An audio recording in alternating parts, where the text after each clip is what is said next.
ఇవాళ నేను గతంలో కూడా అనేక సందర్భాల్లో ఒక హోంశాఖ సహాయ మంత్రిగా నేను అప్పీల్ చేయడం జరిగింది. తుపాకీ ద్వారా రాజ్యాధికారం అనేది సాధ్యం కాదు.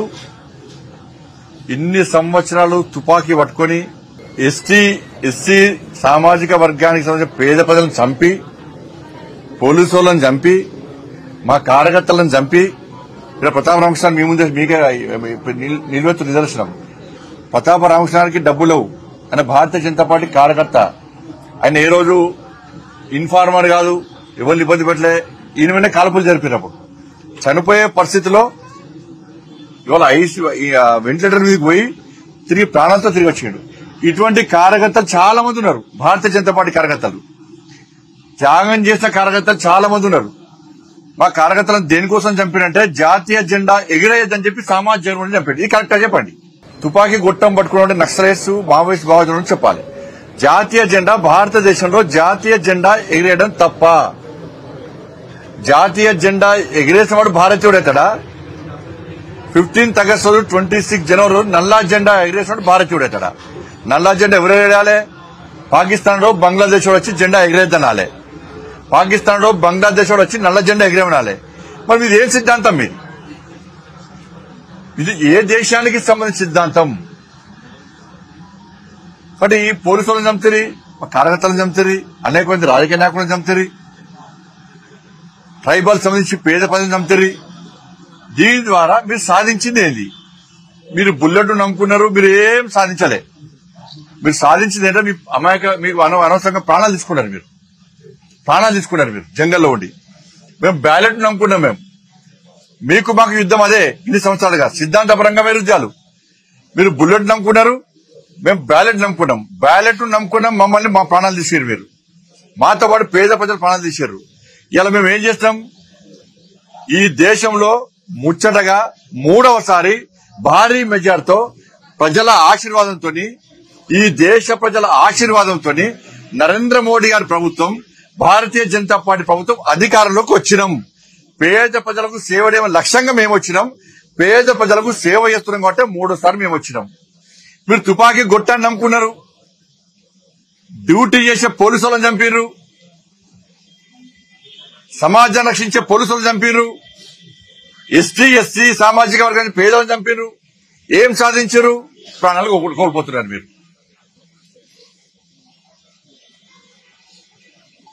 ఇవాళ దేశంలో ఉన్నది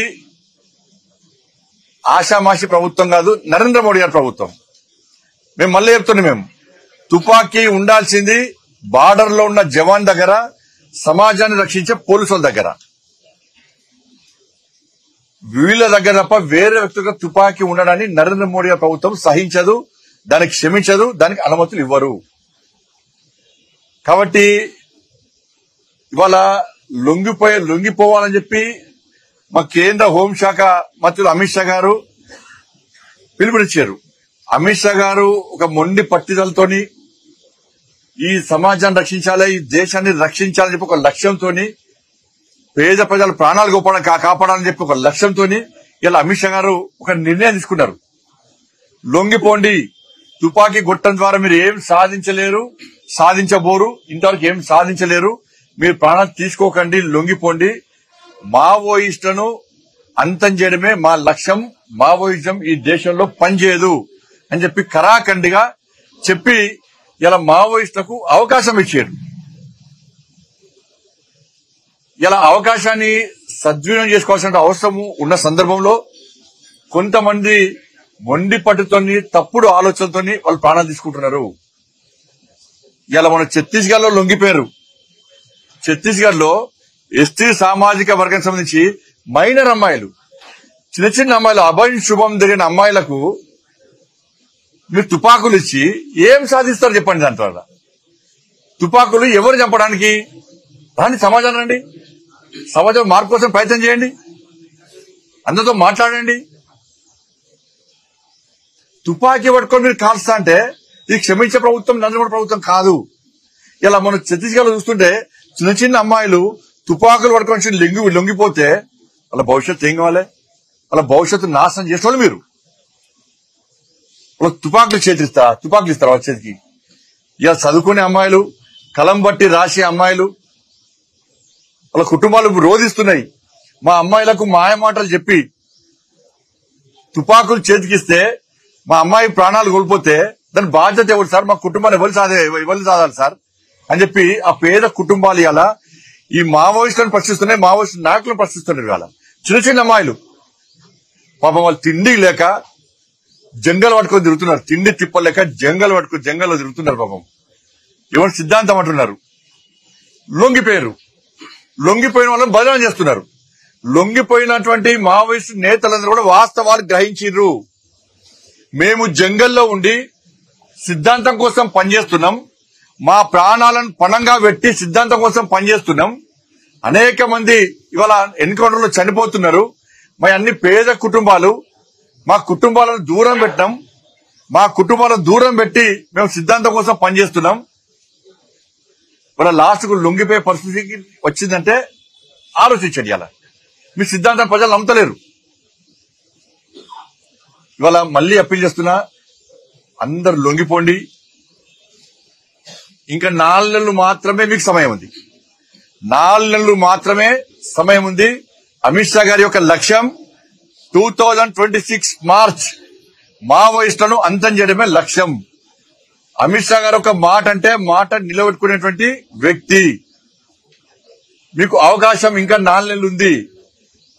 ఇవాళ హిడ్మా ఇవాళ పెద్ద నాయకుడు, మావోయిస్ట్ సంబంధించి జాతీయ స్థాయి నాయకుడు ఏం సాధించాడు చెప్పాలి? ఏం సాధించిండు? ఇవాళ నువ్వు చనిపోతే ఆయన చనిపోయిన, భార్య చనిపోయా. ఇలా అర్బన్ నక్సల్స్ మాయలో పడి జంగల్లో ఉన్న నక్సలైట్స్ మీరు మోసపోకండి, మీ ప్రాణాలు తీసుకోకండి. అర్బన్ నక్సల్స్ అనే వ్యక్తులు ఏసీ రూమ్ లో ఉంటారు. వాళ్ళ కుటుంబాలు మంచిగా ఉంటాయి. అర్బన్ నక్సల్స్ కుటుంబాలు మంచిగా ఉంటాయి. ఏ ప్రభుత్వం వస్తే ఆ ప్రభుత్వాన్ని కొమ్ము కాసి పైరవలు చేసుకుంటారు. వాళ్ళు మావోయిస్టు సిద్ధాంతాల గురించి వాళ్ళు మాట్లాడతలేరు. వాళ్ళకి ఏ ప్రభుత్వం వస్తే ఆ ప్రభుత్వాన్ని కొమ్ము కాస్తారు. ఆస్తులు సంపాదించుకుంటారు, వాళ్ళు పైరవలు చేస్తున్నారు. వాళ్ళు ఏసీ రూమ్ లో ఉంటున్నారు, కార్లలో తిరుగుతున్నారు. మరి మీరు జంగల్ తిరుగుతా మీకు ఏమొచ్చింది? పడాలు కోల్పోతున్నారు. దేనికోసం పనిచేస్తున్నారు మీరు ఇవాళ? మరి అర్బన్ నక్సల్స్ మాట విని మీరు మోసపోకండి. వాళ్ళు చెప్పేది ఒకటి, చేసేది ఒకటి. కానీ ఇప్పటికైనా నేను మళ్ళీ అప్పీల్ చేస్తున్నా, ఎవరైతే అండర్ గ్రౌండ్ లో ఉన్నారో వాళ్ళందరూ కూడా వాస్తవాలను గ్రహించండి. మీ సిద్ధాంతాన్ని ప్రజలు నమ్మలేరు. అనవసరంగా మీ ప్రాణాలు తీసుకోకండి. మంచి ఆలోచనతో సమాజంలోకి రండి. మంచి ఆలోచన సమాజంలో సేవ చేసే ప్రయత్నం చేయండి. మీకు అండగా ప్రభుత్వాలు ఉన్నాయి. కేంద్ర ప్రభుత్వం మీకు సహకరిస్తుంది. అర్బన్ నక్సల్స్ మాట నమ్మకండి. వాళ్ళ యొక్క వ్యవహార శైలి, వాళ్ళ యొక్క ఆలోచనను, వాస్తవాలను గ్రహించండి. వాళ్ళ మోసపూరితమైన మాటలు, వాళ్ళ మాటలు నమ్మి మీ ప్రాణాలు తీసుకోవద్దని చెప్పి నేను ఇవాళ అందరికీ అప్పీల్ చేస్తున్నా. ఇలా ఎన్కౌంటర్ గ్రహించి మీరండి. ఇంకా 4 నెలల సమయం ఉందని కూడా మీకు విజ్ఞప్తి చేస్తాం. ఆపరేషన్ టగార్ పేరుతోటి కొన్ని వందల మంది మావోయిస్టుల పైన ఎన్కౌంటర్ జరిగింది. ఈ దాడుల్లో కూర్చొని చర్చించుకుందాం శాంతియుతంగా అని చెప్పి అటు మావోయిస్ట్ పార్టీకి సంబంధించిన కొన్ని శాంతియుతంగా చర్చించుకుందాం అని చెప్పి ఆ చర్చలకు బీజేపీ ఎందుకు ఒప్పుకోవడం? తుపాకీ చేతిలో పట్టి చర్చలకు ఒప్పుకుంటారా? నువ్వు తుపాకీ ముందు పెట్టి చంపుతా అంటే చర్చలకు ఒప్పుకుంటావా? దేని గురించి చర్చలు దేని గురించి? తుపాకీ చేతుల గురించి చర్చలు జరిపే ప్రభుత్వం అది కాదు. ఇవాళ మొన్న లొంగిపోయారు, చాలా పెద్ద పెద్ద నాయకులు లొంగిపోయారు. వాళ్లకు ఎక్కడైనా ఇబ్బంది కలిగించినమా? వాళ్లతోని సంబంధిత అధికారులు, కేంద్ర ప్రభుత్వం వారితో చర్చలు జరుపుతూనే ఉన్నది. మీ ఆలోచన ఏంది? మీ సిద్ధాంతం ఏంది? మీరు ప్రజలకు ఏం చేయాలనుకున్నారు? అది చేద్దాం, అది చేయడానికి సహకరిస్తామని చెప్పి వాళ్ళందరికీ సహకరిస్తున్నామా లేదా? కాబట్టి మీరు ఒక చేతిలో తుపాకీ పట్టుకొని పోలీసులను చంపుతాము, అమాయక ప్రజలను చంపుతాము అని చెప్పి అనుకుంటూ ఉంటే చర్చ ఎట్లా చెప్తాం మేము? నేను మళ్ళీ చెప్తున్నా, బుల్లెట్ నమ్ముకొని మీరు ప్రాణం తీసుకుంటున్నారు. మీరు ఏం కాలే మీతోని బ్యాలెట్ నమ్ముకొని ఇవాళ మేము అధికారంలోకి వచ్చినాం. బుల్లెట్ ఏం సాధించలేదు. ఆపరేషన్ కగారు కూడా వాళ్ళ ఎంతమంది ఆడ ట్రైబల్ సంబంధించి పేద ప్రజలు చంపినా లేదా? ఎంతమంది పేద ప్రజలు చంపారు మీరు?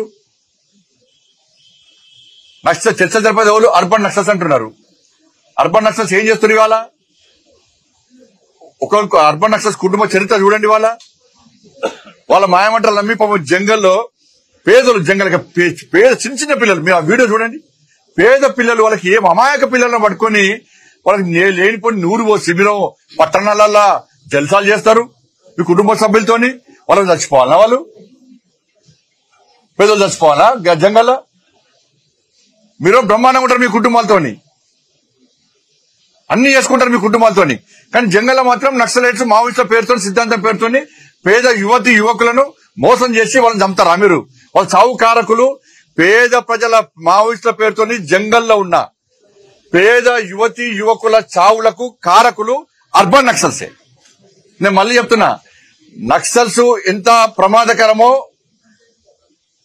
ఆ నక్సల్స్ కు సపోర్ట్, మావోయిస్టులకు సపోర్ట్ చేసినటువంటి వ్యక్తులు కూడా చట్టరీత్యా నేరస్తులే, ద్రోహులైన విషయాన్ని స్పష్టం చేస్తున్నారు. ధన్యవాదాలు.